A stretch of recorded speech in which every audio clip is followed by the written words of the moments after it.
এটাই আসলে ঠিক আছে। ডক্টর ইমতিয়াজ অনেক ব্যস্ত মানুষ, ওনাকে বিরক্ত করা ঠিক হবে না। আর তাছাড়া রাশার সাথে কারো অ্যাডজাস্ট হতে তো অনেক সময় লেগে যায়।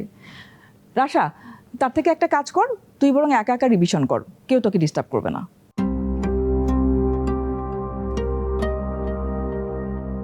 আপনি সত্যি আমাকে হেল্প করবেন না? আমি কখন বললাম হেল্প করব না? আমার উপর অনেক দায়িত্ব, সেটা ঠিক,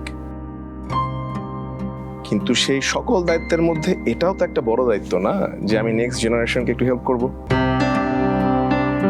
আমার এত এত ডিগ্রি, এত পড়াশোনা, সেটা যদি আমি নেক্সট জেনারেশনের কাছে পাস করতে না পারি, তাহলে তো সেটা কোনো মূল্য থাকলো না। তোমাকে পড়ানো আমার জন্য কঠিন হবে। লাইফ বয় কিনে কল দাও টোল ফ্রি নম্বরে, আর এক নিঃশ্বাসে গোল বলে জিতে নাও ফিফা বিশ্বকাপ 2026 এর এক্সক্লুসিভ পুরস্কার। কিন্তু আমি সব সময় কঠিন কাজ করতে পছন্দ করি। আমি নিশ্চয়ই রাশাকে ওর প্রিপারেশনে সাহায্য করব, যদি কারো কোনো আপত্তি না থাকে। আরে এটা তো খুশির খবর, কারো কেন আপত্তি থাকবে? কিন্তু কেন যেন মনে হচ্ছে আপনার ওয়াইফের আপত্তি আছে। উনি আমার প্রতি কেন যেন খুব বিরক্ত, ঠিক না মিসেস বিপাশা?